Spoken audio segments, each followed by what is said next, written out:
Good morning, Atul. Good morning. Good morning, Chima Saab.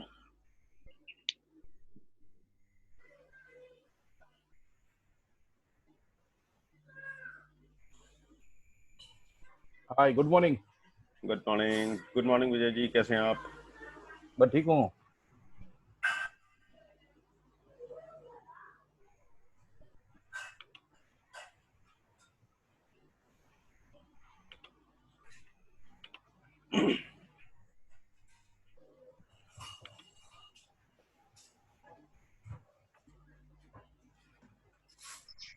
Good morning. Good morning. Fresh as ever.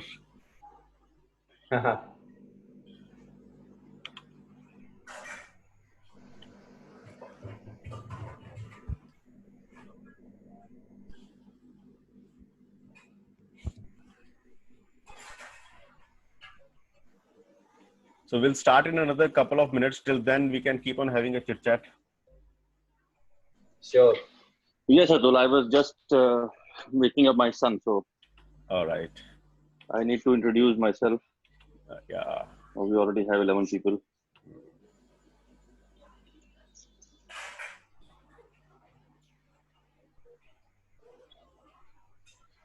Give me 1 minute. Yeah.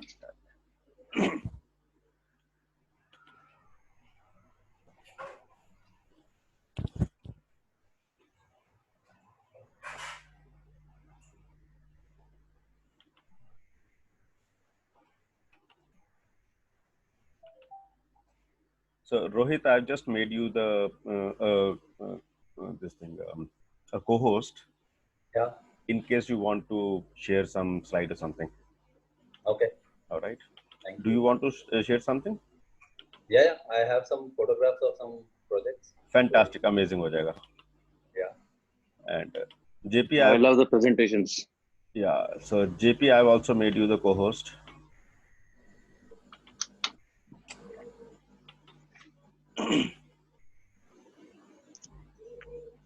Atul, कुछ मैं बताऊं? हाँ बताओ आप बिना कुछ सुनना तो चाहिए हमें. नहीं, बहुत इंपॉर्टेंट बात है, शायद हम काफी सालों से भूल गए हैं. हाँ जी. कि being complete with the incompletion. Yes.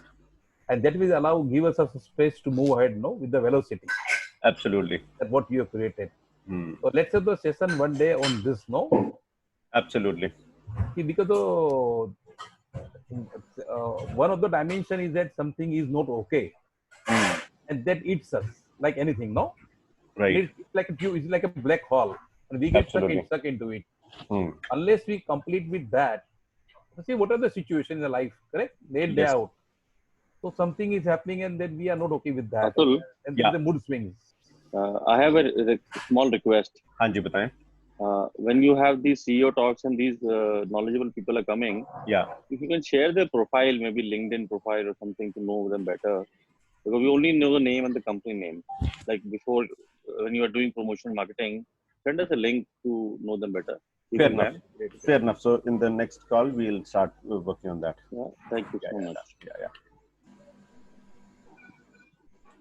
So in the text message that we sent, we'll share their LinkedIn profile or eGrowth profile as well. So the idea is that they should also grow the network when they're coming here and covering us with knowledge. Absolutely. Great. Absolutely. Yeah. Lokesh ji, good morning. Yes, sir. Good morning, sir, sir.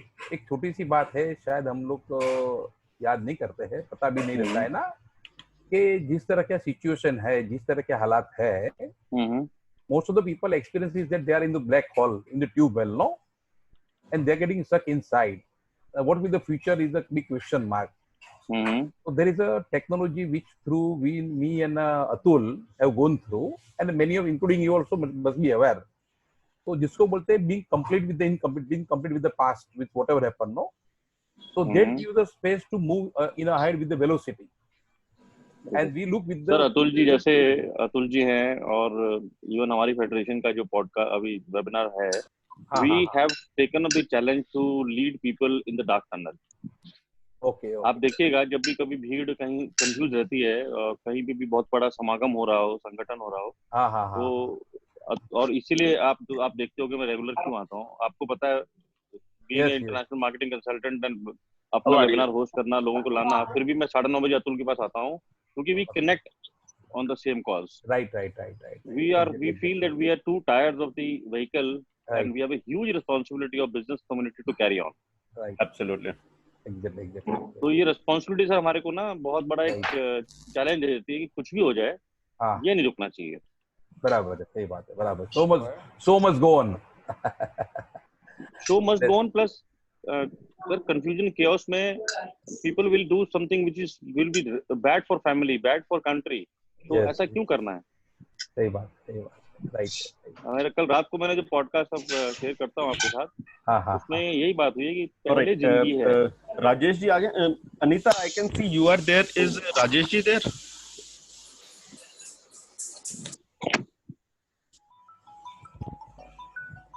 या Rajesh Gupta is there. Hello. हाँ sir.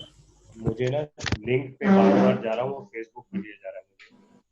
Okay. I have to take my laptop with the screen share भी करना है. ठीक है, मैं आपको WhatsApp पे शेयर करता हूँ लिंक. नहीं तो जूम पर जाओ आप. 62633 वो कर रहा हूँ मैं, वो मुझे बार-बार फेसबुक पे जा रहा है. जूम फेसबुक पर जा रहा है. सर आप पहले मीटिंग में आए हैं क्या? अगर आए हैं तो जूम के उसमें आपको ऑलरेडी वो कोड दिख रहा होगा. या मैं पहली बार आ रहा हूँ. लिंक डाल के the meeting is authorised attendees only. हाँ, कोई बात नहीं, तो उस पे जाओ आप, आगे अपना साइन इन टू ज्वाइन डालो. हाँ, बिल्कुल जैसे नॉर्मली करते हो वैसे करो.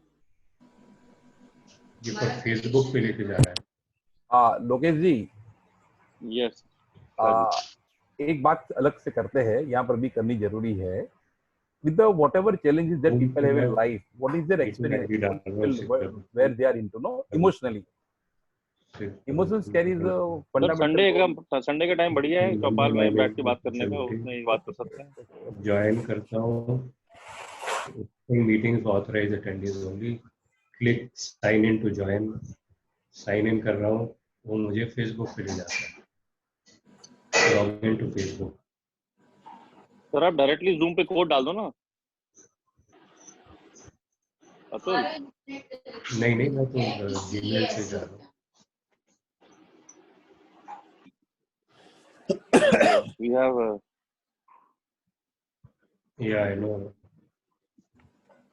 Atul, can you hear me? Well, I've been doing it every day. आज because मैं मोबाइल से तो कर सकता हूँ, then I can't do screen share. हाँ. हो जाएगा अभी 5 मिनट में. ठीक है. Dharmishta, good morning. I can see you are one of the known people in the group. Sorry guys. कह रहा है मुझे अपना. It doesn't create that impact. Why doesn't he share the link with you on WhatsApp? Dharmishta. Atulji, why don't you share the meeting link with Rajesh on WhatsApp? He will be directly able to. I'll do that right away. Yeah. Yeah, I think that's we are opening the WhatsApp on phone, on laptop only, and he can connect immediately. ठीक है, I'll do that. We have a bad signal actually. That's why this is what is. No worries.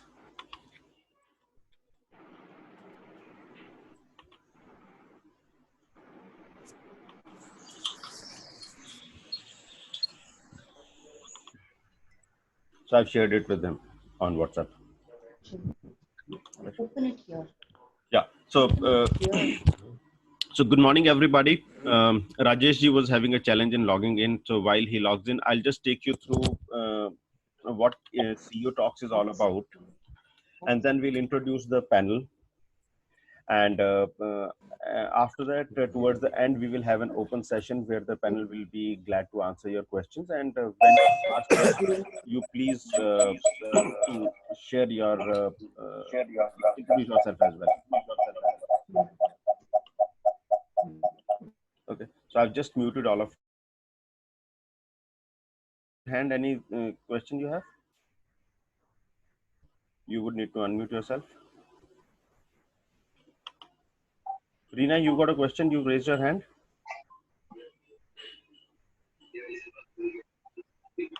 All right, fine.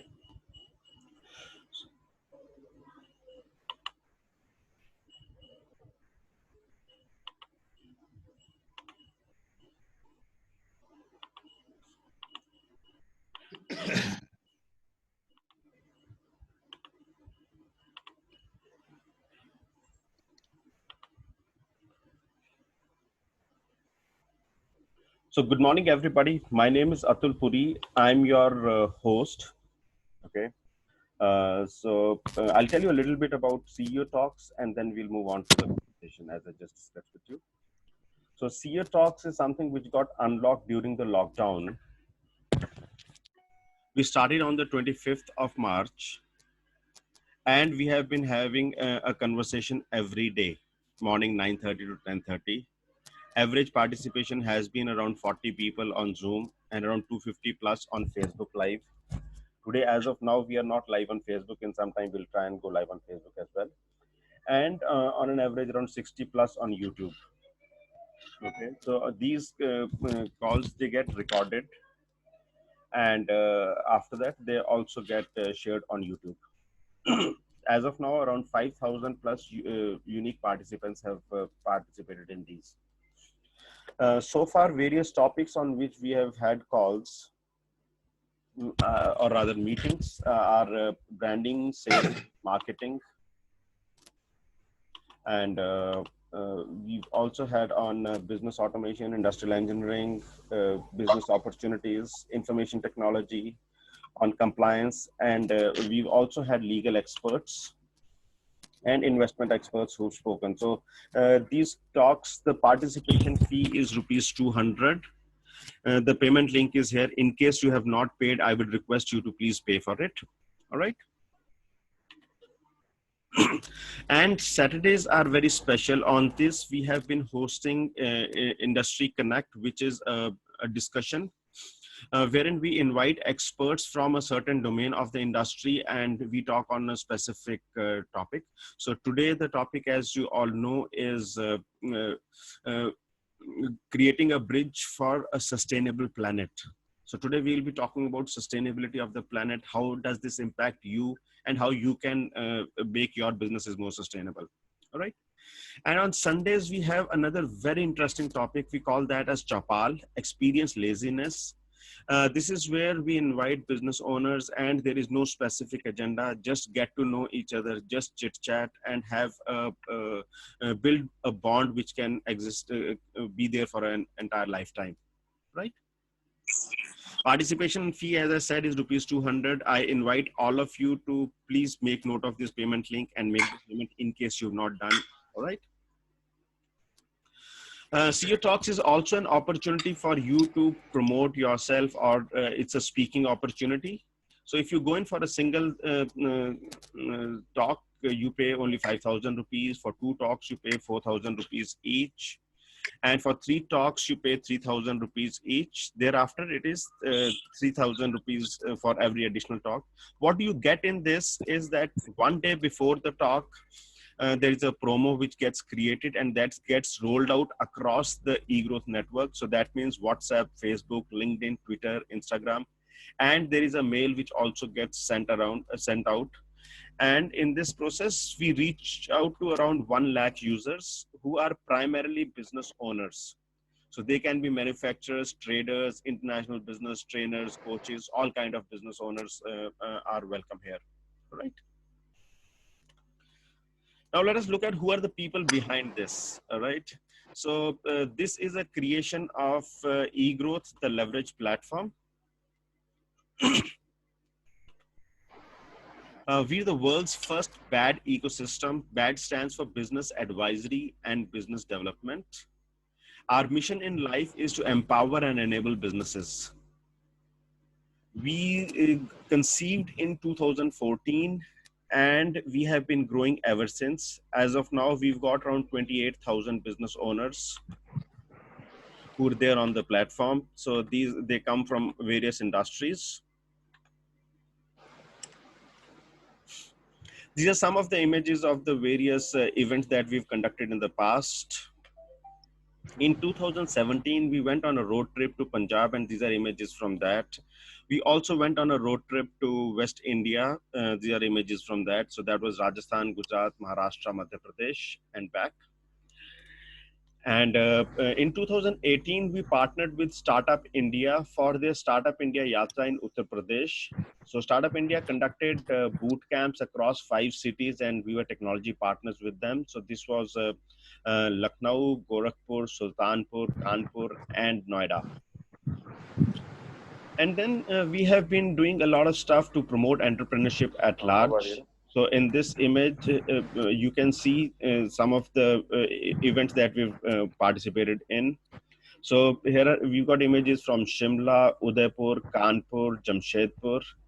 And also we've done some events with some corporates. Okay.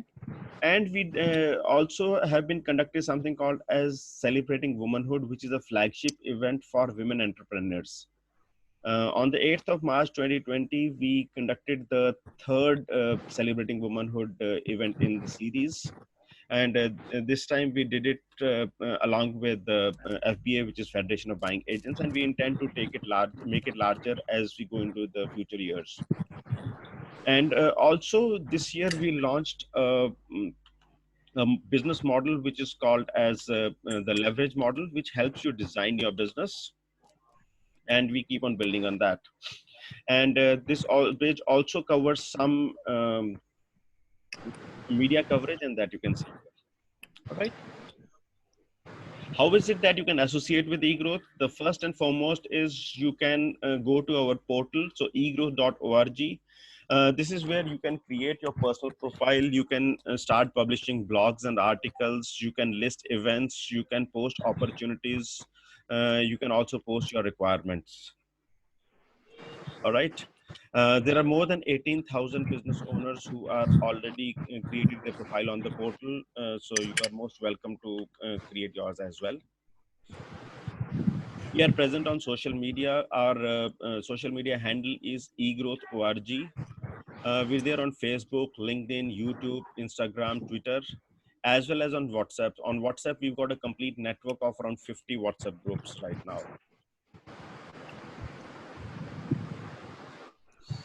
Sorry. I invite you to definitely subscribe to our YouTube channel, because the recording of this event will go there. As of now, we've got around 250 videos which are already live on this channel. And not only this, even other trainings and workshops or other initiatives that we have done with entrepreneurs are listed over there. Okay.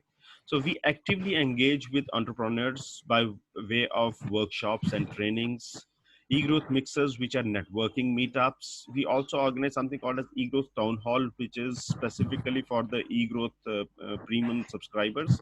It happens on every Thursday. This is where we welcome new subscribers. We celebrate the success of eGrowth members, and also we look at what is new in the platform. On Fridays, we organize a talk for introducing eGrowth to the business owner. This is called as Introduction to eGrowth. So if you would like to know more about eGrowth, I invite you to come for this talk on this Friday.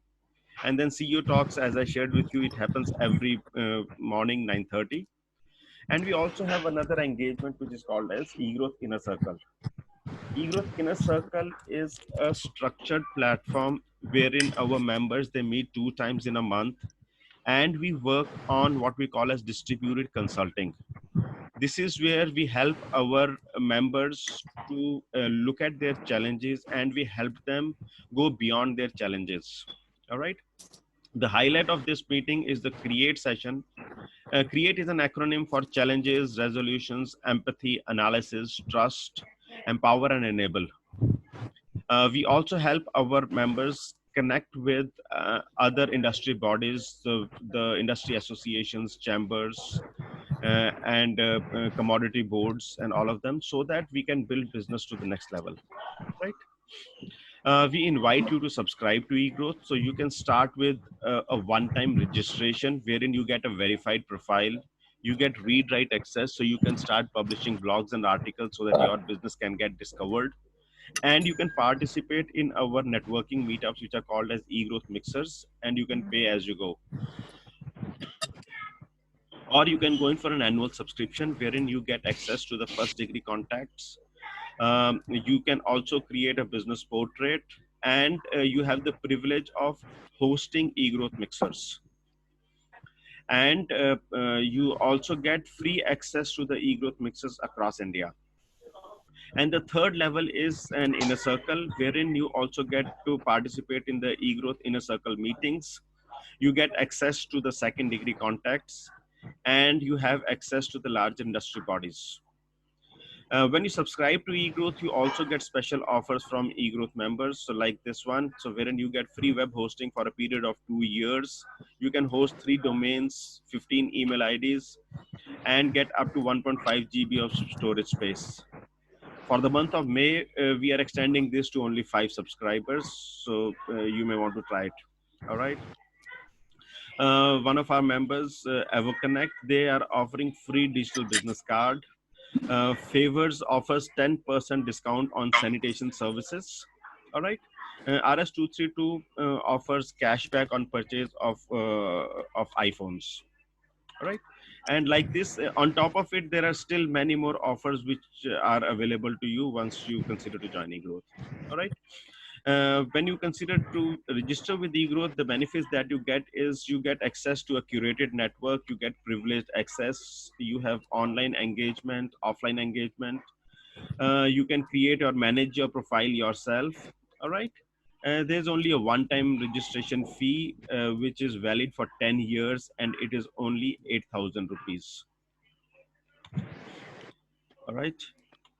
And on top of it, next you can go in for the annual subscription or the inner circle subscription, wherein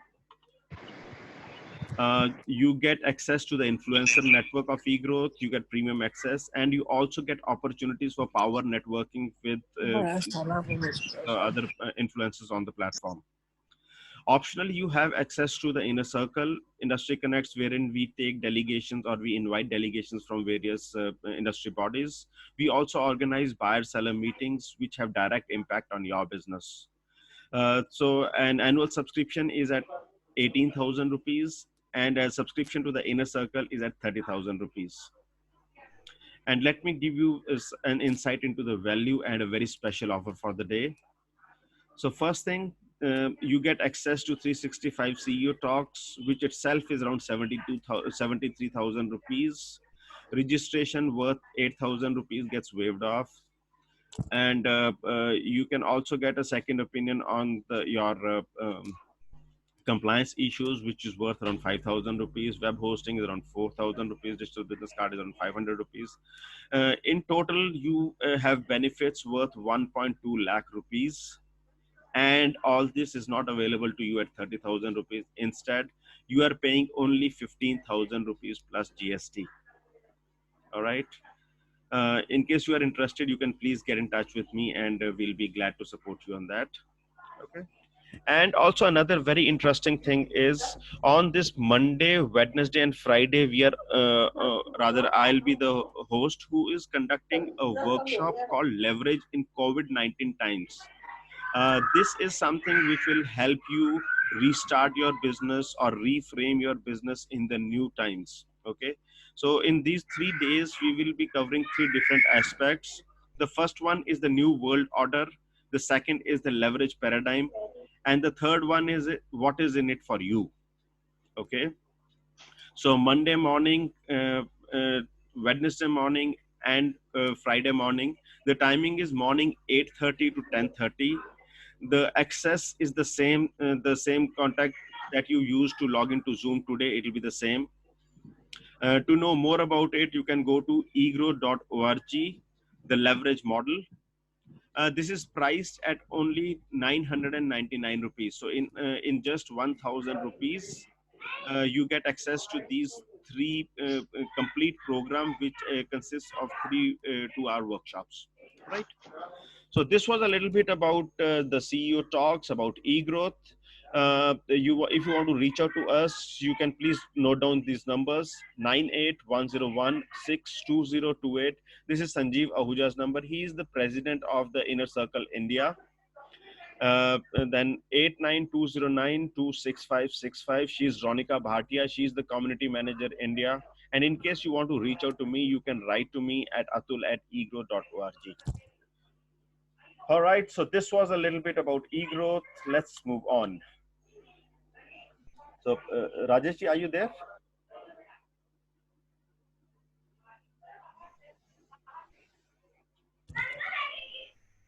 So it's a privilege to have an illustrious panel today. The top. To my wife's laptop. Yeah, great. Welcome.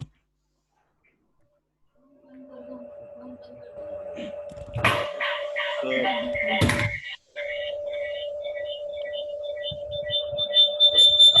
I think you will have to be slightly away from your wife's phone because that is creating some disturbance. Is it fine now? Yeah, it's fine now. Okay. So great to have all of you here. So let me take a couple of minutes to introduce the panel, and then we'll get on to the panel discussion. So as the topic suggests, it is a road to a sustainable planet. Okay.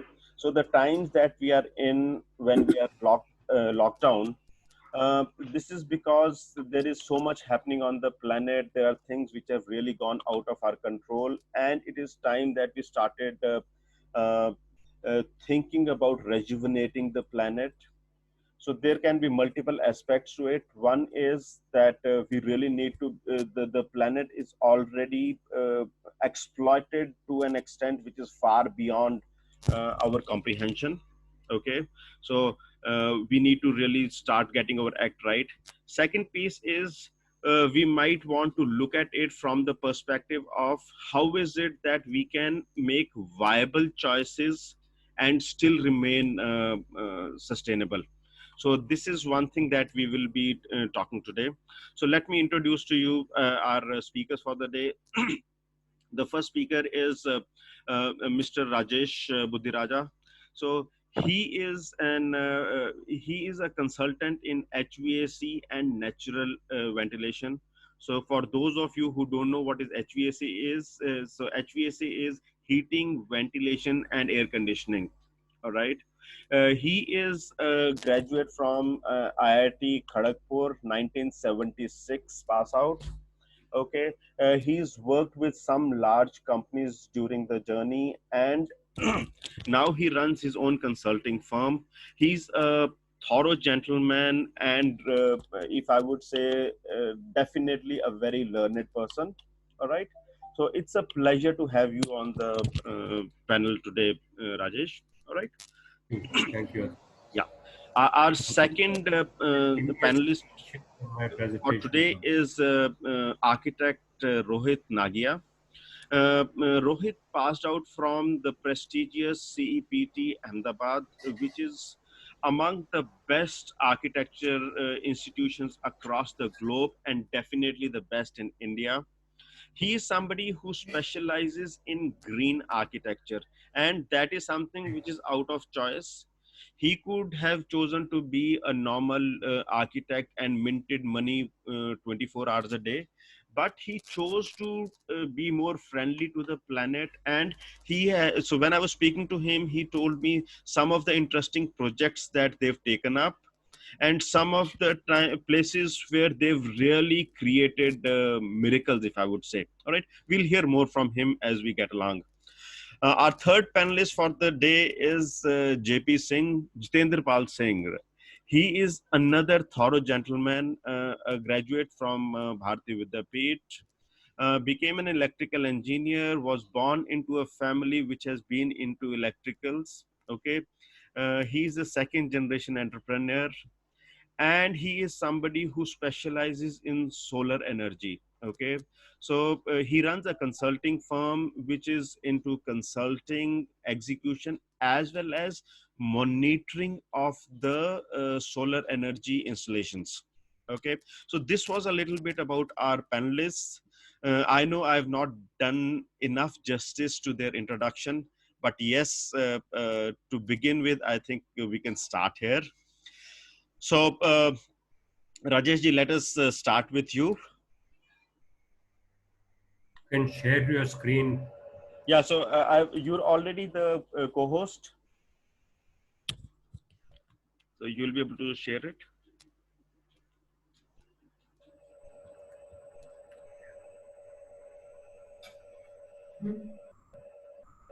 Okay, so Rajesh has logged in from his wife's mobile phone, so laptop. That is why it says more than just a mom. I'm a woman, a business owner, a CEO. Okay, so if you can replace the mom with a father and a woman with a man, so more than a man, Rajesh is a business owner, a CEO, and a thorough gentleman, a passionate lover of earth. Anji Rajesh ji, are we ready? We are not able to screen share. We are not still. You're not able to. Just a moment. Yeah, so you can just put my thing and have it open on my laptop also. Okay. So, do you think you can do it without sharing the presentation? No, I would like to.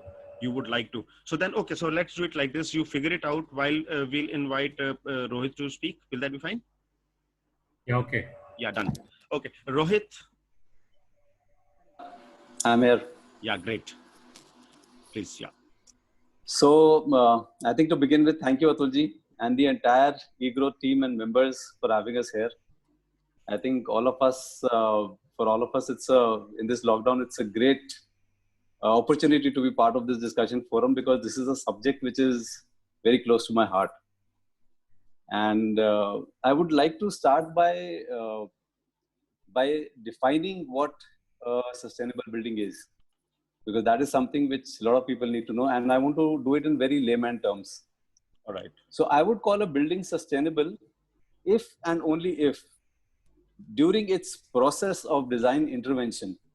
So when we intervene into a site, when we do some design intervention, in the process of design intervention, if we have minimized the negative impact and maximized through innovation the positive impact to the whole ecosystem around the site, in the site, then I think the building is sustainable. So when we intervene, we affect a few things very, very strongly. The first being the local topography, the local area. The second intervention we do is on the building itself, because that is where the actual work happens. And the third intervention, which is very, very important in terms of sustainability, is about the people whose lives we intervene, the users who will come and use that building at a later date. Because how sustainable the building is depends on how they go ahead and use it and how they act on it. So as today's discussion is primarily focused on building sustainability, so let me leave topography and human psyche to the another discussion. And let's just talk about how we professionals, all of us here, JP Singh ji, Budhiraj ji, how we intervene in the process of creation of a building. So right now, I would like to divide this process of intervention into three parts. One is the pre-construction part, which is the design part. The second is during the construction part, which is when work actually happens at site. And the third is the post-construction part, which is how the building addresses itself to the world once the construction is over. Now, in the design part, usually what happens in the industry is that you get a requirement from the client, and you go ahead and you design some sketches, you discuss, and it's done, and then work is supposed to start immediately at site, and it goes on like that. What we tend to forget is that we need to start first with the site forces. There are, so like my gurus, two of them, very, very senior people in the industry, they used to say that you should talk to the site. Because when you talk to the site tells you back. So the first step of when you start responding to the site forces, when you start seeing what are the natural resources available, when you start seeing which direction the wind goes, when you see which direction the sun moves in from, how the openings in the building would get the sun in or the wind in. Do you allow the hot wind to enter, or do you allow the cool winds to enter? So if we get time, I have some project photographs which I'll share, and we'll be able to see how we've done that. And then how do you, the most important part in the pre-design stage is the intention to adapt to renewables. Renewables is something which, so the big formula is renew, reinvent, and resources, the natural resources. So when you adapt to renewables, that is when you can recycle, reduce wastage. And this, importantly, this is all part of the pre-construction stage, of the design stage. And that is where all consultants, and you have 2 more on board today, how these come together and innovate. And it is very important in the pre-design stage for people to come together, for consultants to come together and innovate. Otherwise, if you call the consultants later on, imagine if Mr. Budhiraja is called after the building is done, or JP Singh ji is called once the building is done and said, ki ab isme solar laga do. I mean, you have lost the whole effect of getting the true worth from the professional and getting the true worth from the expert, because it's in the pre-design stage when you can get all this together and get it done. So I'll give you a very small example of how minuscule you can get and still get these things done. There was a project we did in Chandni Chowk. Now, Chandni Chowk, Delhi, everybody is aware of. It was a showroom. It was a garment showroom of 50,000 square foot. Now, 50,000 square foot in Chandni Chowk means that the buildings are all cluttered together and there is no ventilation. So I'm talking about a 10,000 square foot floor plate per floor and 5 floors of construction. Now, when we got this project, we were quite shocked, because the first thing that came out of my mind to my client, the first thing out of my mouth to my client was, I said, we're going to build a sick building. Now, for those of you who don't know what a sick building is, a sick building deteriorates itself over time because it lacks ventilation, it lacks fresh air, it lacks services. Because now Chandni Chowk, everybody knows so this building was packed from all sides. It had 1 4.5 feet entrance at one corner, 1 4.5 feet entrance on the other corner. Imagine a 10,000 square foot plate having 2 4.5 entrances in totality. So what we could manage by innovation, by discussing with the HVAC consultants, by discussing with my team, what we could manage was a very interesting thing we did. Right through the center of the building, we created a courtyard which took the main staircase of the building up. And right on top, we had this glass pyramid.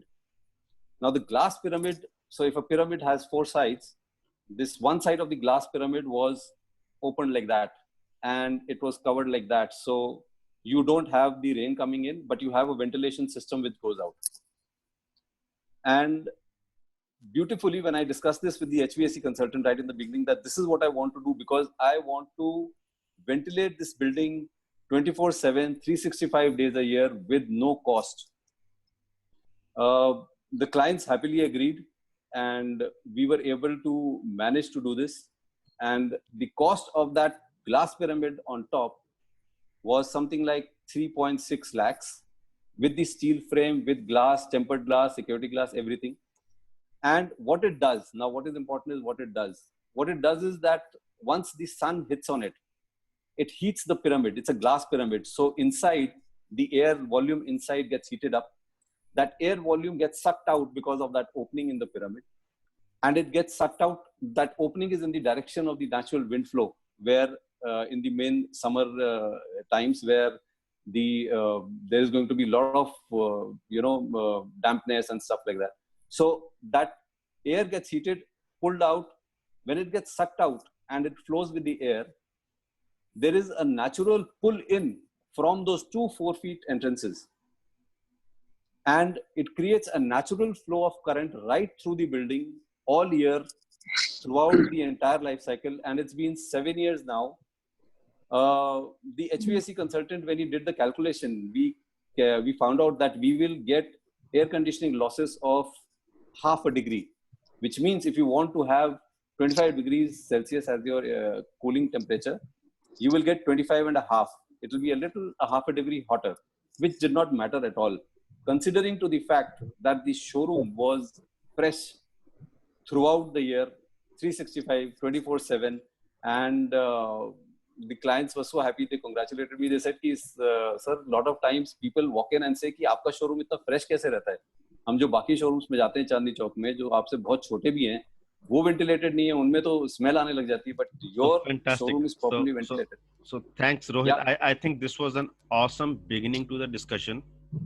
You've already taken the discussion to the next level. You kind of set the conversation for Mr. Buddhiraja. Very good. It was very good. Yeah. All right. So, Rajesh, are you ready?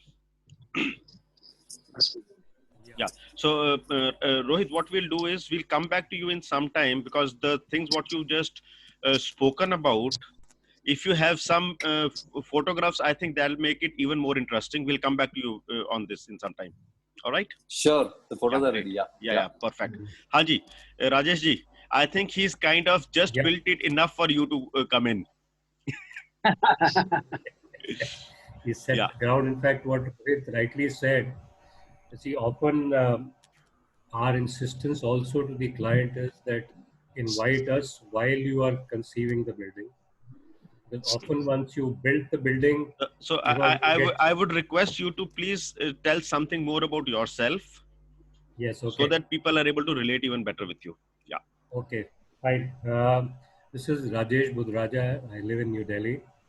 And I have done my engineering, surprisingly chemical engineering, from IIT Kharagpur in 1976.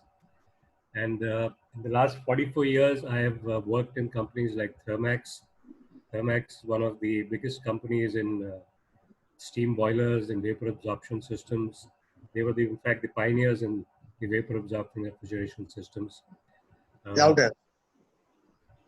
Can you hear? Yeah, I can hear. So I think Pradeep ji, maybe at your end, you need to increase the volume. Yeah. Okay, I've done that. Thank you. Great. Thanks. And I worked for a short while with a company called Punj Lloyd. They were into oil and gas turnkey projects. And then for about 22 years, I was director of operations at a company called Roots Cooling Systems. Pradeep Chaudhary, my colleague sitting here, is also one of the directors there. And we used to handle the ventilation and air conditioning. Pradeep, incidentally, is an expert in air conditioning. He is ex-Blue Star, been to the Middle East. And now what we've done is for the last 2 years, we've built a platform where we've got experts from the industry. Pradeep is my colleague there. And we have 4 or 5 other kind of sheet anchor or pillars to the organization in different areas: MEP, ventilations, smoke and fume extraction, things which are needed for improving the indoor air quality of any factory.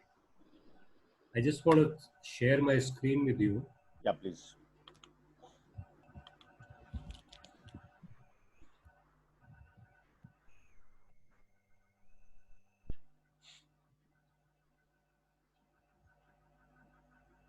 Okay, can you see this? Yes, we can see that. Yeah. Okay. Now, recently, ISHRE has come out with a lot of guidelines post-COVID. For ventilated workspaces, they've said, you have to maintain a minimum of at least 10 air changes per hour volumetric of an industrial building. There has to be sufficient fresh air ingress into the indoor area, and you have to ensure adequate exhaust from the highest point of the building. They've also insisted on ensuring high IAQ with the UVGI, that is ultraviolet germicidal irradiation, across the cooling pad, and inline UV systems for the water which is going into the evaporative cooling systems. For air-conditioned spaces, they've come out with that minimum 3 to 4 air changes you must get. Fresh air has been, a challenge in most. Normally, when a consultant comes up with required fresh air, the user says, well, you're going to put in too much of fresh air and I'm going to increase my air conditioning load. But ISHRE has now come up with saying that you have to increase your fresh air inlet. You know, if you don't have adequately built into your system, the fresh air system with the DX unit you need to add. Temperatures, what they've recommended is for humid areas, it's okay if you run at 24 degrees, but for areas like Delhi in peak summer, what they've recommended is 27 to 30 degrees, because this bacteria, this virus, kind of doesn't thrive much at those higher temperatures, and an RH of 40 to 70.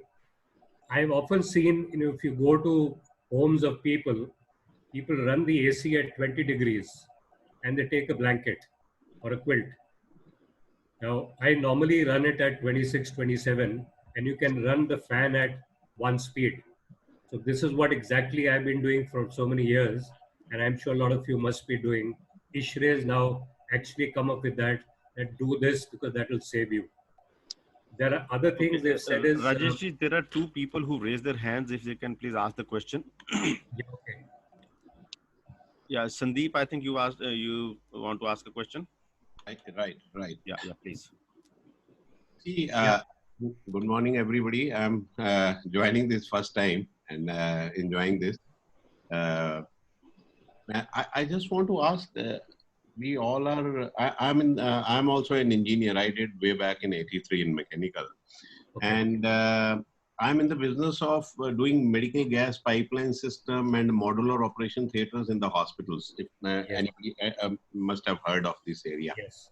Yes. One is, I think the guidelines have been set for operation theaters. Yes. And recently for ICU, recently there was a study in ICU in USA that lot of... So Sandeep, my request is, if this question can wait till the end, will that be okay? All right, thank you. Thank you. So then what happens is at least the flow continues, otherwise we'll lose a lot of time in between. I was just about to come to a plant room area. Please. Yeah, if that is directly related here, please ask. Yeah. Right, since it is an industrial thing, so when we install our plant rooms, where we have a suction coming out of the patient end, and it gets contaminated, and then the same areas we also installed a medical air system which sucks the air from the atmosphere, right? So this area are being ignored throughout the country, whether these are government installations or private installations, and there is no ventilation. So if not now, if somebody already has an experience can share, that will be good. Otherwise, it should be a good topic to be taken next time. Thank you very much. Fair enough. So all these questions we'll reserve for the end, because otherwise we'll lose the track of the conversation. Thanks, Sandeep. Thanks for your understanding. I'm so sorry about that. No worries. ISHRE has specifically come out with guidelines for ICUs and OTs also. So if you share your email ID, I can share that with you, because that covers all these aspects there, including what is the air which has to be thrown out from an ICU and OT, how to handle that before throwing it out. Now, one area which is something which I am passionately involved with for many years is natural ventilation. You know, it's a green solution, like Rohit will agree. He's used partly that in the Chandni Chowk building. Now, what is natural ventilation? Fresh air and exhaust, you have to bring in naturally. Bring in fresh air naturally, take out exhaust naturally. It is the most traditional and nature's gift to us, and is the most cost effective because there's no running cost to this. And heat, of course, in a building has to be removed from the highest point, because that is the hottest point of the building. Now, there are two methods of doing natural ventilation. One is called a stacked ventilation, what he rightly said. If you create a building is treated as a stack, that's called a stack ventilation. And the second is a wind-driven or the aspiration ventilation. A stack ventilation is, if you look at this, like a building, and you have process heat inside. You also have solar heat coming from the outside, from either the side walls or the roof. So that kind of increases the temperature in the shop floor, and you start getting discomfort. Now imagine if I were to create this opening at the roof and I bring in certain fresh air from louvers and windows and rolling shutters. Then I have done a ventilation in the building.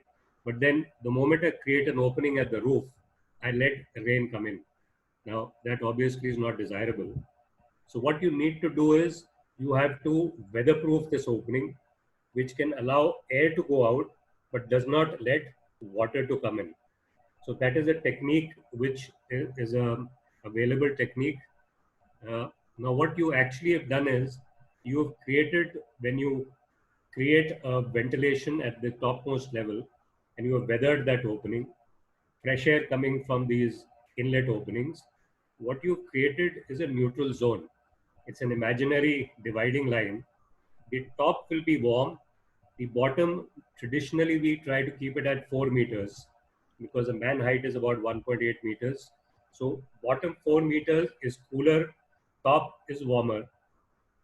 So I am able to give comfort inside the building. Now, the other type is the aspiration effect. These are normally you'll see in buildings these days, you have those turbo ventilators spinning on top of the roof. They are essentially wind driven. But these work when the wind velocity is high. If you're on a coastal area or in Pondicherry, etc., you will get high wind velocity right through the year. A place like NCR, when do we need ventilation the most? Not in winter. We need it in summer. In summer, you will find, except jab loo chalti hai, other times the wind is still. Even leaves don't move. So at which time these turbo ventilators become ineffective. They will crawl. They will not create. It's more of a psychological feeling. Kuch ghoom raha hai, kuch to ho raha hai. But they tend not to be very effective in the summers. So what this I'm showing is that the moment we've created that opening on the roof, this system which you're seeing running across the length of that cutout is a weatherproofing of that opening. It is basically structured louvers inside which allow air to take a path. Water cannot take a path. Water can only come straight. So there are baffles and louvers inside which stop the water from coming in and it is drained off onto the roof. This kind of a system, Rohit, for example, if you're doing an industrial building, this we need to come in at the construction stage because we need to decide based on the throat width, as we call it. What is the opening of the opening size. We need to design where the purlins need to come because these have to be mounted on purlins. You can't just fit it onto the roof because it'll blow away. There is another excellent system which is a retrofit system. So if you have an old building, traditionally there are a whole lot of old buildings all over the country, and now people are going to start looking at how do I ventilate this building. Easiest is you put an exhaust fan, but that needs maintenance, that needs power, and we are looking at sustainability, which is the topic of today. Now, this is something which you can do a cutout on the roof and you can mount this system onto the existing purlins. No structural changes needed. So this again is a retrofit modular design of a natural ventilator. And thousands of these have been already done in the country. This I'm showing you is the world's largest natural ventilation system, and it happens to be in India. These are 16 buildings, each 1.2 kilometers long. You see the length, 1.2 kilometers long. And this light colored thing you see on the roof is the natural ventilator. Fresh air is coming from these lower ends. And this gentleman is an aluminium smelter, which has frightfully high amount of heat.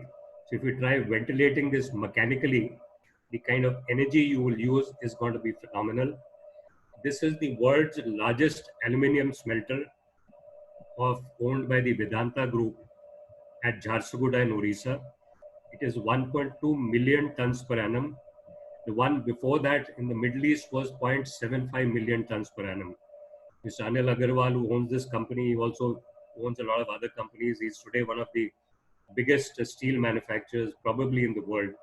So this is his plant, and this was 100% naturally ventilated right at the construction stage. The architect was from the US.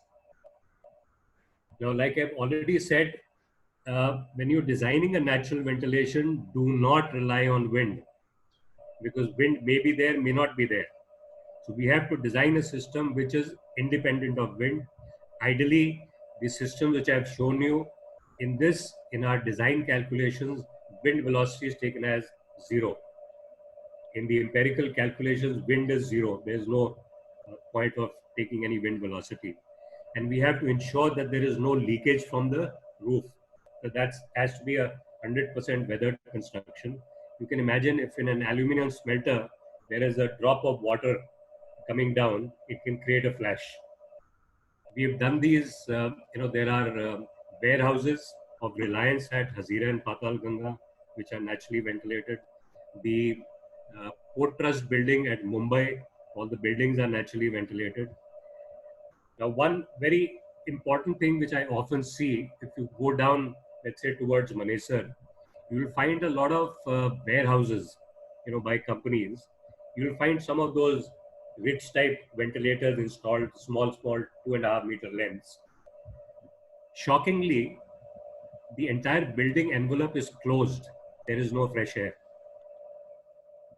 Now, if I were to tell you, you must have experienced, if you have your toilet exhaust fan and you run the exhaust fan and there is a louver in front of it, the moment you shut the door and the door has no crack at the bottom, what do you see? The louver will drop. So the fan is churning and it is doing 0 exhaust. So even a mechanical system, if it has no fresh air, it does 0. On the contrary, if some of you would now observe, look at your toilet and let's say in a hotel or something, you will find streaks of black around that exhaust fan. So that is because when the door is shut tight, the toilet becomes under negative pressure. There is you start getting reverse air coming back through the exhaust fan, and you can actually hang a thread in front. You will find it is reverse, throwing inwards. So same is the case with natural ventilation. If you do not give fresh air, there's going to be no exhaust. A comparison between natural and powered ventilation. Obviously, fan is high noise, high running costs, high maintenance. If you're doing smoke ventilation, you of course need special fans which are fire rated. Certain 200, 300 degrees for 2-hour operation. Except fans can give you some filtration if you're giving for fresh air. And you can have a ducted fresh air system also. Natural ventilation, if you want to do ducted, then you have to go for assisted ventilation. You can, like an industrial building, you can go with either a normal fresh air unit outside through a ducting. But if you don't want to have outside 42 degrees temperature coming in, you can go with evaporative cooling systems, which in peak summer, when the outside in Delhi is 42 degrees centigrade dry bulb, you can get a temperature inside about 29-30 degrees with evaporative air cooling systems. There is also a technology now quite readily available. It's called a 2-stage evaporative cooling system. In a normal evaporative cooling system, which is your traditional desert cooler at home, there is a temperature called a dry bulb temperature. What we hear in the paper today is 42 Rajesh ji, degrees. how long will you take? I'll take another 5-7 minutes. So my request to everybody is this call is going to get extended. Say definitely plan till 11 o'clock. JP has still not spoken and we've not really asked the interesting questions so far. Yeah, please carry on, sir. Okay, so these in a normal evaporative cooling or a desert cooler, we have a temperature called a dry bulb temperature and a wet bulb temperature. In school, if you remember, there was a thermometer which was dipped in a wet cloth, and when you rotate that, that is the wet bulb temperature. In Delhi, in summer, the wet bulb temperature is 24 degrees centigrade. Now, a normal evaporative cooling system, you cannot go below the wet bulb. You will be little above the wet bulb. So if you have a 90% system efficiency, the temperature outside the air cooling machine will be 26 degrees centigrade. In a 2-stage system, you go below wet bulb. So you can get about 24 to 25 degrees in your shop floor if you go with a 2-stage system. These are technologies already available. I'm coming now to air conditioning. What are the new technologies which are currently on the anvil? One is called a thermodynamic system for efficiency improvement of an air-cooled VRF and VRV. These are variable refrigerant flow, variable refrigerant volumes.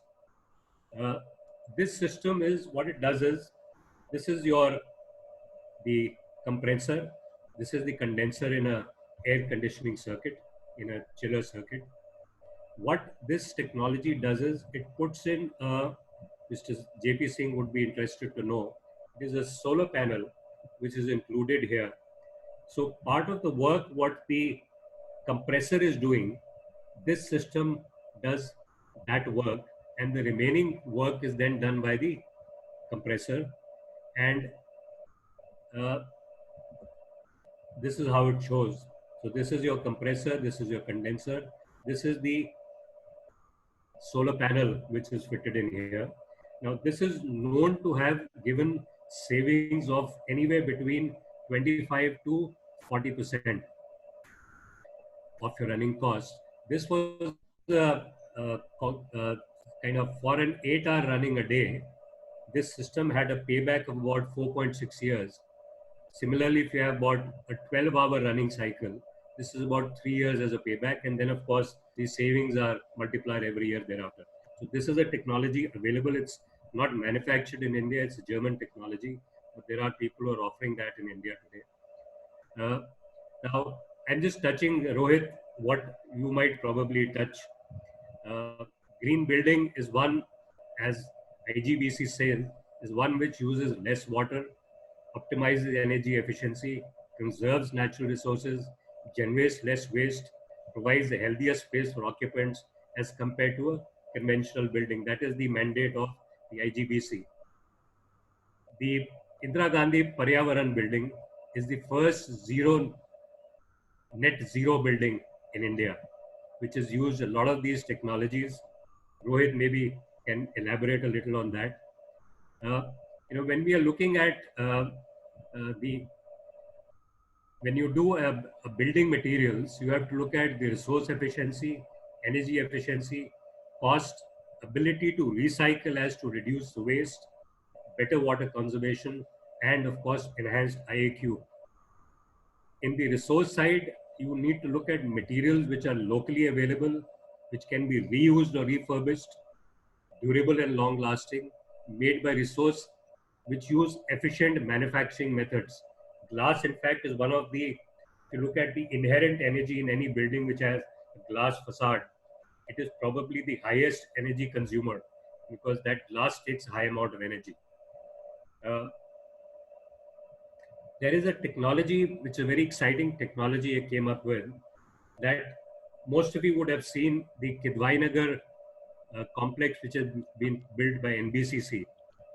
At that complex, they demolished all those buildings at Kidwainagar, and they have 100% recycled and reused that waste to produce bricks which don't need, like it says here, 100% out of waste material. There is no coal used for curing these bricks. These are sun cured in 10 to 28 days, and this is a technology available in India. It is devised and conceived by one of my seniors from IIT. He runs a company which is by the Winsome Group. So he has this technology where you can use construction waste for rebuilding and energy efficient systems. You of course need the passive strategies, which Rohit would also share, orientation, buffer spaces. We had a passage in between with the jali in front, in old buildings. So that used to give cooling as well as filtration of dust, high performance windows, double glazed windows, proper ventilation, external shading. Of course, if you have a little more deeper pocket, you can go with the solar shading systems. Paryavaran building has a photovoltaic system on the roof which produces energy and does solar shading also. So that was in brief. Each subject is a very elaborate subject in itself. So that was my brief presentation. Thank you. So Thank you. I mean, I really don't have words to what to say, right? It's so awesome. Okay. Though I would have ideally wanted some questions at this stage, but we will hold the questions. Let us ask JP to come in. You've already touched a little bit of the solar piece. So JP, can you please start? And then we'll have the questions after this.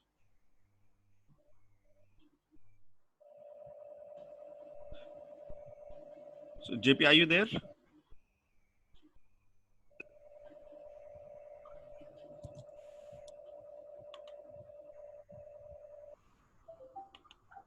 JP, are you there? Yes, just give me 1 second, sir. Just give me 1 second. Yeah, right. Hi, JP. Yeah, hi. Yes, sir. So we just listened to Rohit. He spoke from the architecture, design, and the physical structure. Rajesh ji, he spoke from the air piece. Now we will hear from the solar perspective. Yes, I am here, sir. Now the settings are done. So it was, first of all, very good morning. Namaskar. It was very wonderful to listen to Rohit ji and Rajesh ji. And HVAC being 60 to 70% of the consumption makes a big difference if we are able to save a smaller fraction from the HVAC. So you need to do something about the sound. It is echoing. Okay, just 1 second. Now it is fine? Yes, now it is fine. Yeah.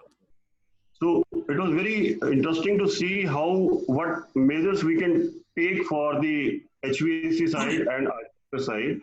But since this subject is about sustainability, which is core to my heart, this is the main reason that why I'm doing solar, because I really look for a sustainable world.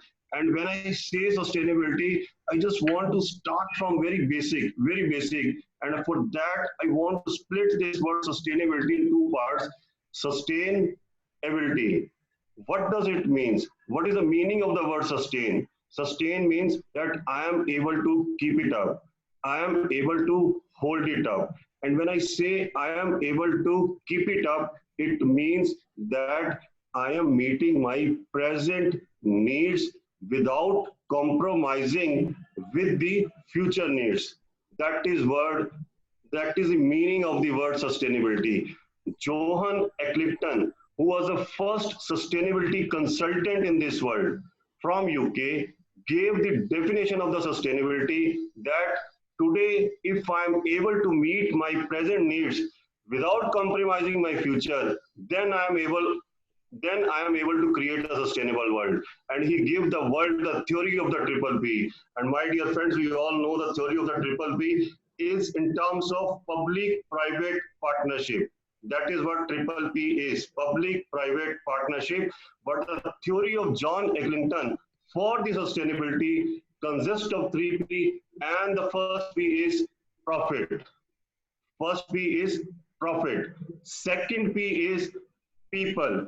Second P is people. And the third P is planet. So isn't it an interesting theory around the sustainability? Triple P, profit, people, and planet. If I'm not able to keep up my profits, will I be sustainable? No. If I'm not able to keep up the growth of my people who are working with me, will I be sustainable? No. If I have to lay off my staff, if I'm working with 100 staff, 200, 500, 10,000, if I have to cut down on those staff, am I sustainable? No. And if I am not able to take care of the planet, we all know about global warming.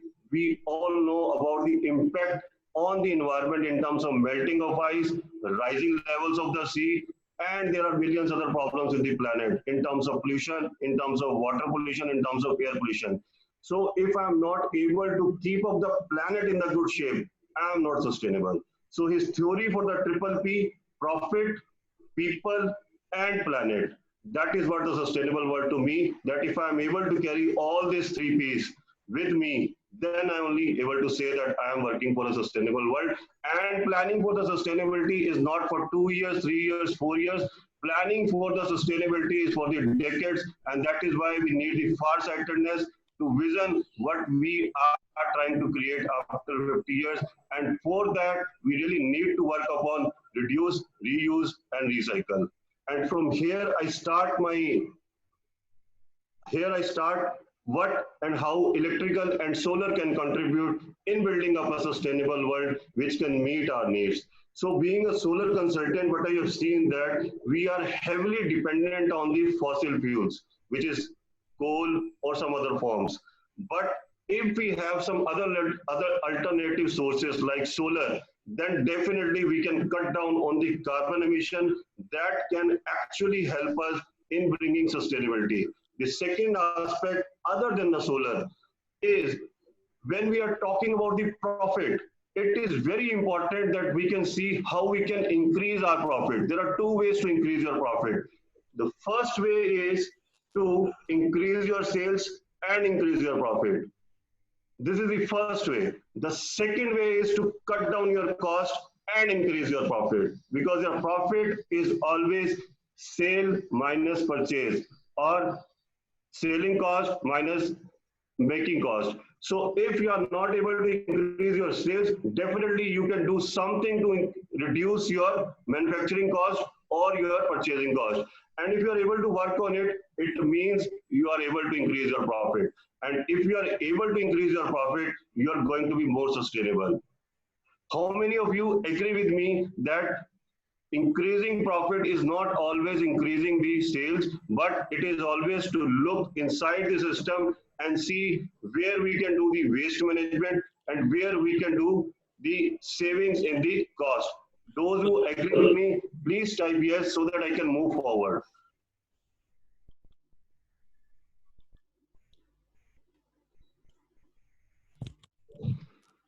So when we are talking about profit, the second things come about people. And before people, I want to come again to the profit side. When we are saying we need to cut down the cost, we are talking about two parameters in the electricity. Sometimes I have seen in the industry that people are not aware about their electrical cost. They are not aware about their electrical cost, and they are paying huge penalties, and they are not aware that what is their sanction load. So there are two parameters to check in the bills. A is your power factor, which if it is lower than 0.95 to 0.95, 0.97, then you are definitely paying the penalties.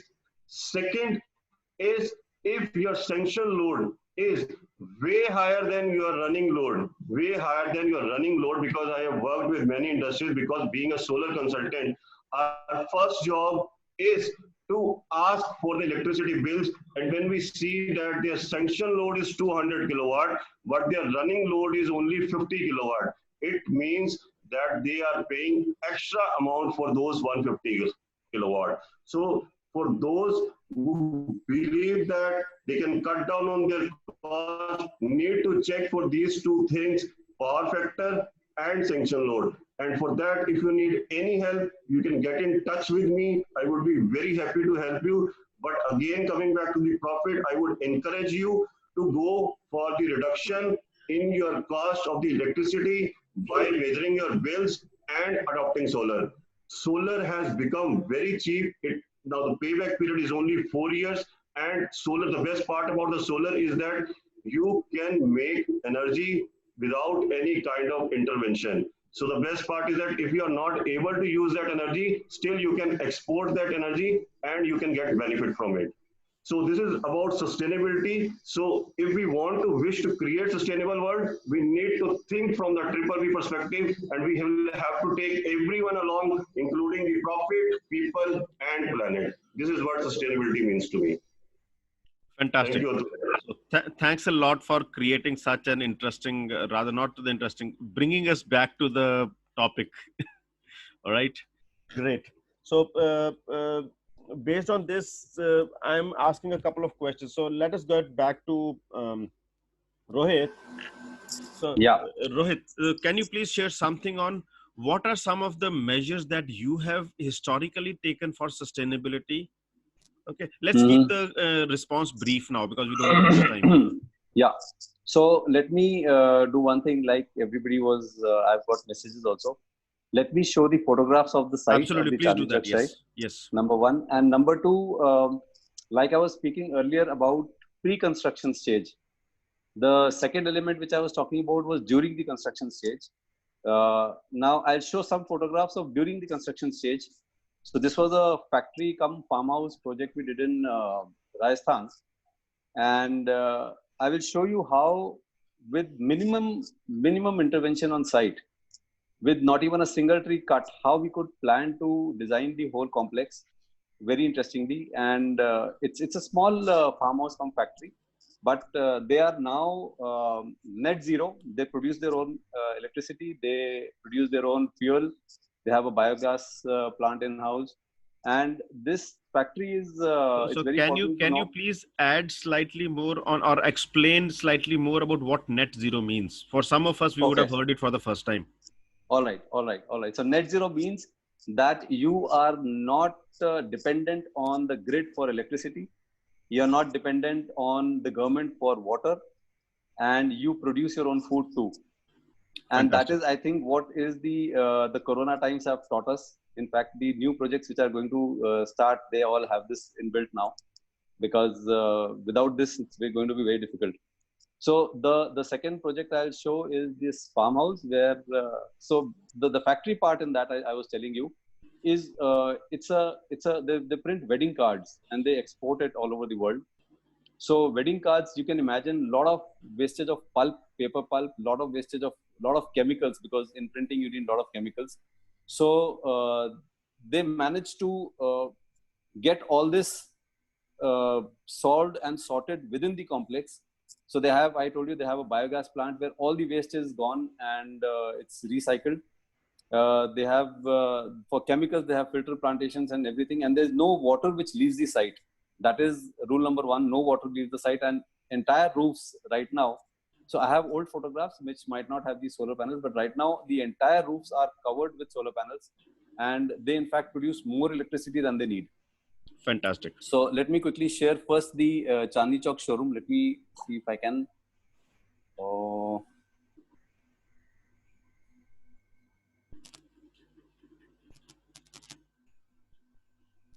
Give me a second.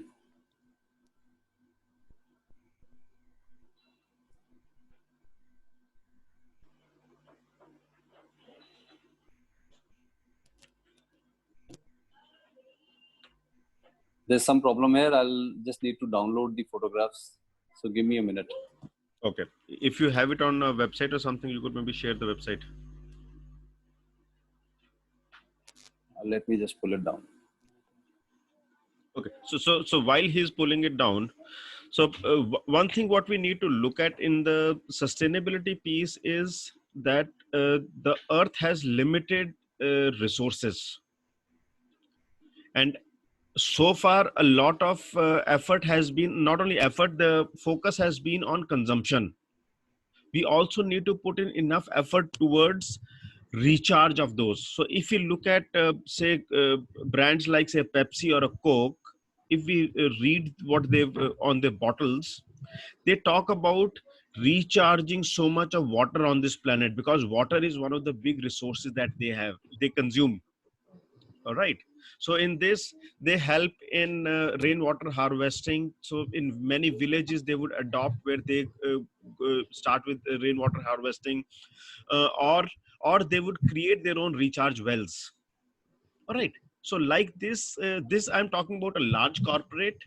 At an individual level, if we start doing this, that is how we are working towards a sustainable planet. Rohit, are you ready? Yeah, I'm ready. Great. Please, yeah.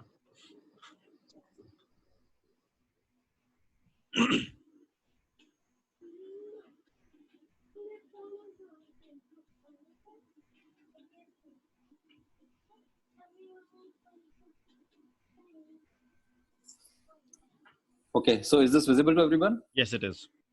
All right. So this is that showroom. It's got a 10,000 square foot floor plate. And what you see on the left is the cutout which goes, and you can see some light coming down from the top. And that's the staircase on the left. This is another photograph of the showroom part itself. That's the pyramid I was talking to you about.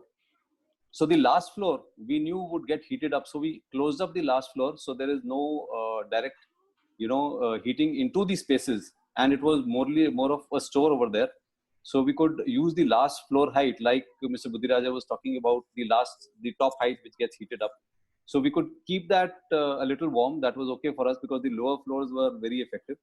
And that's the pyramid you see. It's got one side, if you could see very clearly, one side is tilted and there is a egress of warm air which goes out. And it's the simple process of just the glass pyramid getting heated by the sun. That's what makes the whole movement happen. Yeah, that's the view down to the basement. What you see below is the basement.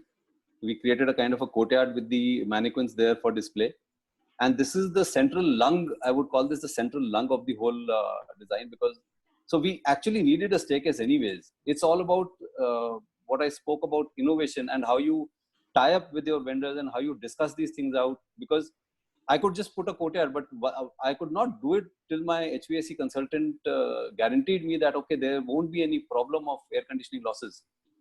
So all calculations in place, there has to be a synergy between all the consultants. That's the basement. On the right is a small part of the cutout that you're about to see.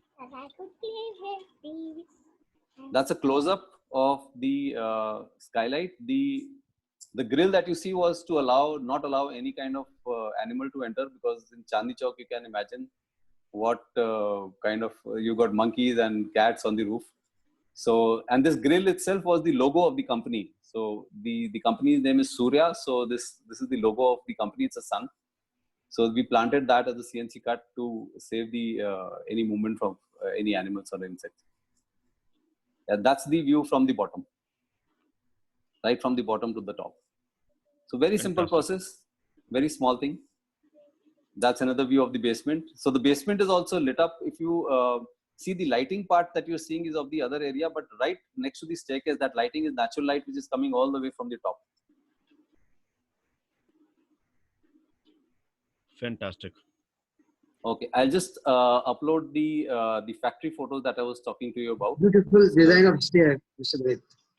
Thank you so much. Thank you so much. Rohit, can I just say one thing here? Sure. Would be good in these kind of premises if you could think of smoke ventilation in the event of fire. There is, absolutely. I have been associated with a company from UK called International, and they have these smoke vents which are mounted exactly in the atrium. Right. They can be blended with your building. They can be made out of glass, photovoltaic cells, etc., etc. So in the event of fire, people die not because of fire; they die because of smoke. So yeah, so that's been done. So the curved part which you saw of the staircase, behind the curved part and the flat wall, there is a ventilation system. So we actually created another ventilation system just in case we have smoke, or probably if this didn't work properly, but it worked very well. So we've never used it as of now. Staircase pressurization. Yeah. Okay. Okay. So I'll. Yeah. So yeah, but it's not used. So I'm not sharing the photographs. It's like that we pray that it never gets used. But these things need to be there. Absolutely. No, that is what I also wanted to know further. I mean, followed question by the gentleman, that if it is not being used, you must have tested at the first instance if you have made it for the smoke evacuation. Have you tested? Yes, absolutely. No, not tested for smoke, but the exhausts were turned on. It was checked whether the supplies, it's working or not. Budhiraja ji, when you are attached with that company, do they have a system at the time of commissioning how to test that really smoke goes out? See, it is basically a natural way. It is not mechanical. These would be louvers and flaps at the top end, which normally will stay shut, and they don't allow any rain to come in, no leakage, so in air-conditioned space. So it can be designed for that it will run only when there is fire. There's a thermal relief valve, which will sense a temperature, which is a preset temperature. That, let's say at that height you want at 65 degrees that vent to open. So it's basically a vent which is otherwise closed. And fresh air then you will get in coming from, the inlet doors, etc., which you'll have to open in the event of fire. So there there is no pre-testing procedure in either of the systems. So it is tested. It is tested. These are tested. These are certified systems.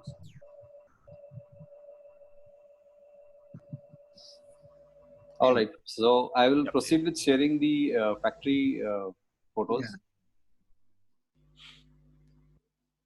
So this was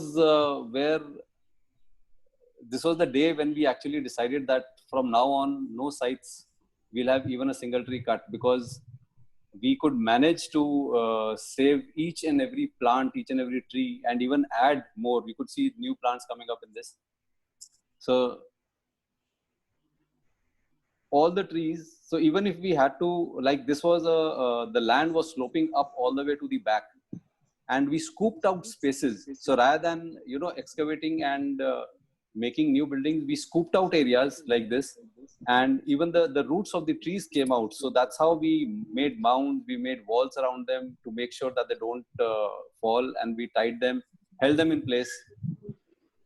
And this is the during construction stage which I was telling you about, that when you are constructing, when you take care of trees and plants like this, we actually cordoned off all these areas.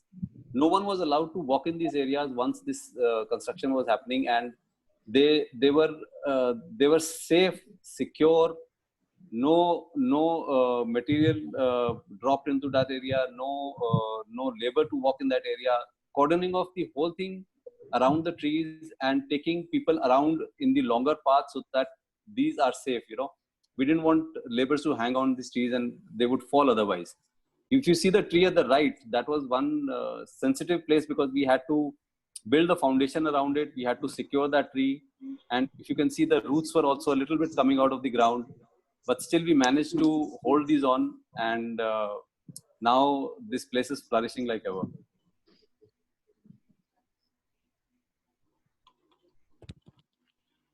Yeah, so this shows very nicely the right is the front of the plot, the left is at the back.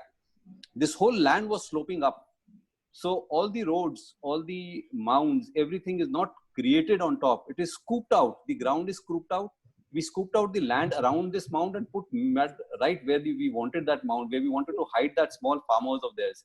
So the best part is today when they have a function or a party at that farmhouse, the factory on the left is not disturbed, and neither those guys can hear anything, nor can anybody see anything inside. That's another view from the mound of the internal space. That's the factory, the office part. So here also, interestingly, the courtyard plays a very important role in supplying shaded light. Like I told you, this place is in Rajasthan, it's in Jaipur. So supplying natural light into the insides without direct sunlight hitting the insides is where you innovate and you avoid heating of the internal space, and you cut on the air conditioning costs, even though there is a glass facade. Yeah, so that's it from me.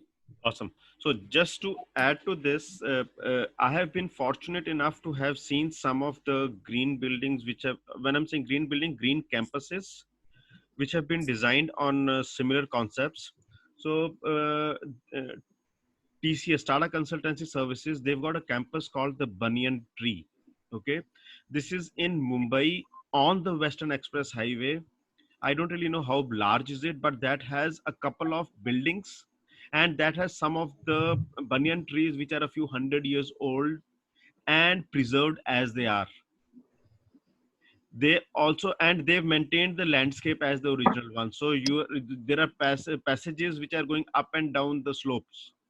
Similarly, TCS again has a campus in Hyderabad, in this High Tech Hills. What is that called? So which again, it goes along the slope. Okay, so if you go to the Golcondas, so there you got a lot of stony surfaces. All right, so they've used those stones. The rocks are right there in the campus. So awesome thing done. So I think this is the call of the day. So rather than getting into excavation, we start looking at how we can use the existing landforms which are available over there. All right. I'm living at a place in Gurgaon, and this place used to have a band, a fire drain which used to, not fire, sorry, a rainwater drain which used to go pass close this area. Okay, so by virtue of the construction, a lot of that was filled. But then what happens is the natural water passages, when they get blocked, they start erupting somewhere else. So if we don't do that, let the natural water flow. So for that, so they've created something called as the Wazirabad Bandh in Gurgaon. Right. So these are some of those initiatives which are for sustainable living. Thank you. Rajesh, do you want to add something to this? Thanks. Really, I think Rohit, your building was a beautiful building. Not only Thank just you so much. The entire facade, the entire outside. You had nature all over. More of nature, less of the constructed area. Yeah, that's the target. That's the target. Fantastic. Awesome. JP, you got to add something to this? Yes, I feel that when I could see that the trees were not cut, so that was a very satisfying part that architect Rohit ji has actually understood and created a very beautiful and sustainable model, and it was very beautiful. I must say, very, very, very beautiful. Thank you so much, JP ji. So I must definitely say that now at the end of this conversation, that the selection of the speakers was appropriate. So thanks a lot. Right. So now I think let us take another couple of minutes to allow people to ask questions. So Apeksha, you got your, you raised your hand. So would you like to ask something? Yes. No, I would not like to ask something. I would like to add something. When Rohit shared the pictures of the Chandni Chowk project, he missed one part, that the basement of this building, when we were laying the floor, one evening we got a call and we had to rush to the site to discover. So before that, are you the inspiration behind him? He's my better half. Okay, okay. The foundation. The design is the reason why we got married. So, so you got married by design. That's awesome. Yes, we got married by design. So our honeymoon was celebrated with the architecture of Charles Correa. So wow, wow. Yeah, so he missed out on one part, that the basement of Chandni Chowk, when we one fine evening we got a call and we rushed to the site to discover that the basement had live wells which had water which was so very clean and so very fresh and so very drinkable. And over to you, Rohit. I just share everyone how we have used that water now. Yeah, I think that's important, because so far we've not covered the water piece. We've covered the air piece. We've covered the earth piece. We've covered the sun piece. And fire and water, I think, were remaining. So thanks for adding the water angle to it. I just want to add one more thing, the second part, which I kept it for the later. So I just want to add here, those who wish to adopt solar, they can adopt solar by without putting any additional burden on their organizations. Easier loans are available from the government of India. Okay. We'll just come back to you, JP, on this. Otherwise, the previous connect will get lost. Rohit, can you please complete the conversation? Yeah, so this interesting fact that happened was that there was a very old well, and under the basement, because it's Chandni Chowk, so when you excavate, you find out these new things.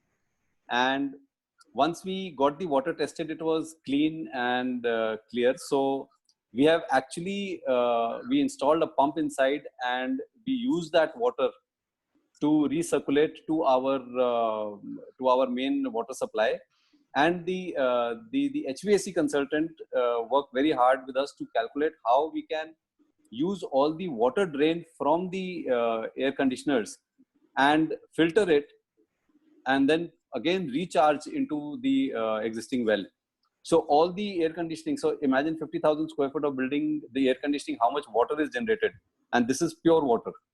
So all it needs is a little bit of treatment, and then you can again recharge. So we've recharged the well from that, and we completely enclosed the part of the well which was there, we created a manhole for a person to enter, and we saved it rather than, so what the local people were telling us was just fill it up, forget about it. Why do you want to, do anything to it? But this was one decision which we had to fight for. It was very tough. Thanks, Apeksha, for reminding that. And finally, it got done, and it's recharging the water table in Chandni Chowk, and I'm so proud of it. Thank you, thank you. So while JP was talking about the public-private partnership, we can see here the bedroom partnership also. So thanks. So you guys make an awesome couple. Yeah. So over to JP. You were saying something. That was very nice to see how beautiful explanation in terms of water conservation. That is also a part which the planet needs the most. The Planning Commission reports tells about the scarcity of the water. Coming back to the solar, I was saying that when we are talking about solar, adopting renewables, the first and the foremost thing is that it should not additionally burden the organizations. So when we are saying that this should not additionally burden the organization, there are two ways. Either the organizations are cash rich, that they are able to spend it, or if they are not able to cash rich, still willing to adopt renewables. In that case, Government of India is providing very easier loans through SBI, through World Bank, through SIDBI, and very special schemes are there. Those can be availed. The best part is that solar is a sustainable technology. It will self-pay the EMI and will still give something in your hand. So it means if I'm able to save 50,000 rupees per month from my solar plant, and if I'm paying EMI of 40,000 rupees only, it means that I am still able to save 10,000 rupees. So if someone has to adopt solar, he need not to worry about the paying of the EMIs. EMIs will be paid itself. Loan is easily available from the government at very reducible rate of 9% to 9.5% only, at very flexible terms also. Due to Corona, SIDBI has been asked to release the loans to the industrial segments for the adoption of the renewable energy. So I think that it is a right time to increase the sustainability of our organization by cutting down the cost in the electricity bills, by seeing power factor, by seeing the maximum demand indicator, sanction load, and also adopting renewable energy. And for that, I encourage, let us come back to public-private partnership and build a partnership. I would say public-planet partnership, public-profit partnership. We need to make a partnership with the profit. We need to make a partnership with the people. We need to make a partnership with the people. So here I'm talking about PPP, 3 times PPP. And for that, I encourage, it all depends on us. We have seen that governments can't do anything because the challenges are actually bigger than the reach of the government. Governments are doing, but still whatever they can do, still it will not be able to meet the requirements. If we want to restore the things, we will have to build a partnership with the profit, with the people, with the planet. And fantastic. By adopting solar, we can do it. Great. Thank you. So do we have some questions? I think Sandeep had a question. Can I just add a quick thing? Yeah, please. Yes, please. Rohit ji, so just Rajesh ji was just adding, and then we'll come to you, Sandeep. Sure. Yeah, please. I just want to do a quick add that you see, earlier people would look at ventilation of a building more as an expense. Today, buildings are not ventilated properly. Factory sheds are not ventilated properly. You're going to have virus in that building. You're not going to be able to take that out. So if you're looking at sustainability of your business, health of your people, because without people, you're not going to have your business. So today, it is far more critical for industries to start looking at, this is a necessary expenditure. It is part of your business operation. You have to run your business. So that's the point I wanted to add. And there are, like, natural ventilation is a system. If you compare it with power, the payback is less than 6 months. If you install a natural ventilation, compare it with power consumption, payback is less than 6 months. And you create a fresh environment in your shop floor. People are healthy and they will do as much of work for you. You want to add a little more comfort, give them cooling. There are certain industries which need air conditioning, where moisture is not needed. So, but most companies can do either with pure ventilation or air cooling and ventilation. You don't need to get into air conditioning. Thanks. Great, thanks. So in fact, in our house, we've got a ground plus 2 setup, and we've got a ventilation right up to the top. Yeah, yes. Thanks. Yeah, Sandeep, you had a question, please. Yeah, Rohit ji, I have a plot of 450 square meter in Udyog Vihar, and I want to build up, 4 floors as for around 13 to 14,000 square feet. But I wanted a green building only because I'm encouraged with the gentleman, Dr. Jain from Spectral AM of those days time. So, but people made me scary, even the local architect, no, you will lose a lot of space and it will cost you much higher and things like that. So what do you say on this? Although I have got the drawing approved, but yet to pay HSIDC the fee. So I can always, change the drawings. Mm-hmm. So, there is no such thing that if you make a green building, you have to shell out extra space or extra money. Extra money was a matter till around 7-8 years back, and that was in the tune of around 10 to 12%. Okay. Now, today's times, the extra cost that is incurred is not more than 3 to 4%. And what I would recommend is that the space. Space also is, it's not it's not more space that you need to shell out. It's all about innovation. Like this Chandni Chowk, there was, for ventilation, we could have put ducts through the entire building. We could have needed more space to take those ducts. We could have had a full plant in place. But it is just about how you innovate. So, let's connect one-to-one, and I'll give you an example of 2 bungalows that we have done. Where, that was my another question. Do you do big buildings only, or this kind of small buildings of this size as well? No, we love to design. So our palette has got farmhouses, residences, a lot of high-end residences in Jaipur and Rajasthan, a lot of showrooms, factories, we've also done apartment schemes and housings.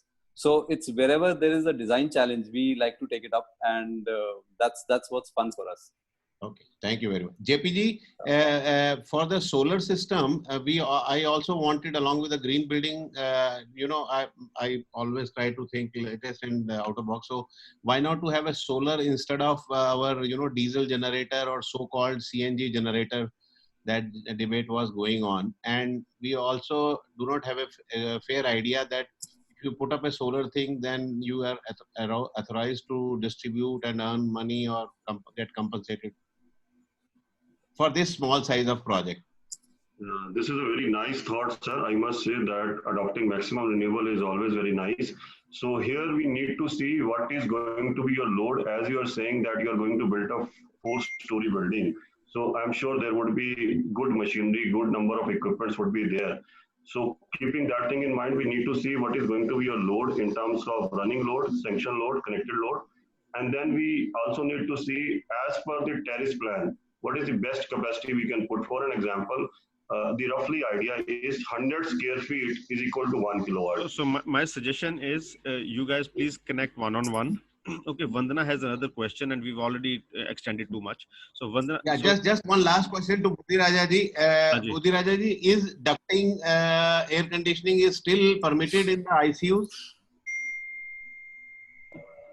ICUs, yes, ductings are there, but they are looking at more of a laminar flow now, how to not have the turbulence. So the traditional way of ducting will probably have to be relooked at. So you mean ICU will also be requiring an independent AHUs? AHU, but again the air distribution has to be how they don't create a disturbance of air within the area. Yeah, so VRV will not solve the purpose? VRV will solve, it's the air distribution system. How do you not create disturbance? Atulji, should I speak? Yes, yeah. Hello, good morning, everybody. Yeah. My name is Vandana Jain, and I'm primarily doing interior designing and Vastu projects. So my question is directed to Rohit ji. Rohit ji, I just needed to ask that because I practice Vastu a lot from a very long time, I believe that Vastu is a forerunner in laying down the sustainability building codes, right? And we are all talking about the balancing acts of 5 elements. I need to know your take. Do you really see that Vastu has been scientific in laying down the foundation for the buildings? to practice green approaches, because nowadays we are using this word which is called green buildings. So do you see that we've been scientific traditionally from a very long time? What is your take on that? See, my take is very personal and very clear about that all the rules of Vastu which are being used nowadays are actually ancient systems which already prevailed in the historic monuments and buildings of the country. So there were trom walls, there were systems as to, so there is a whole scientific reason as to why the southwest should be heavy. You know, it's purely because of the climatic conditions of the country. In the northern hemisphere, the sun when it crosses, so the sun tilts towards the south during summers and during winters, and during summers it's almost vertical in the afternoon. So when the sun post afternoon, let's say from 11:30, 12 to 4, used to be is still not good. It's considered to be a very hot and harsh kind of a sun.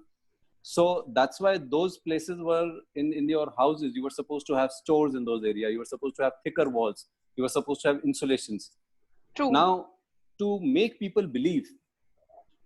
So at that time, it's just like religion. You know, you cannot.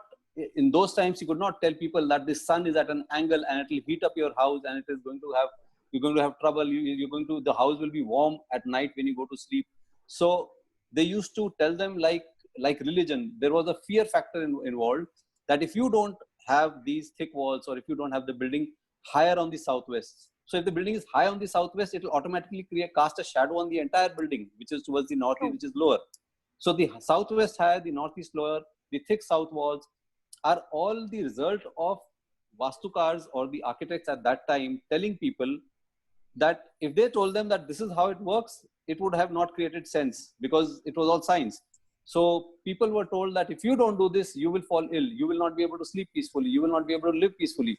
So those rules have now, so they were created as fear factors for people to stop asking questions and start believing them. Today, this has been taken down and converted into proper Vastu rules, which a lot of people follow, but sorry to say, a lot of people misuse too. Yeah. So now there is technology also to beat that. But like we are talking about sustainability, we would like to stick to the naturals.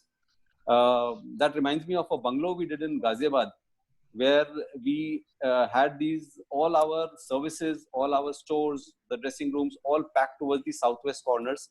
And the bedrooms in the southwest were, on one side were the stores, on the other side we had these insulated walls.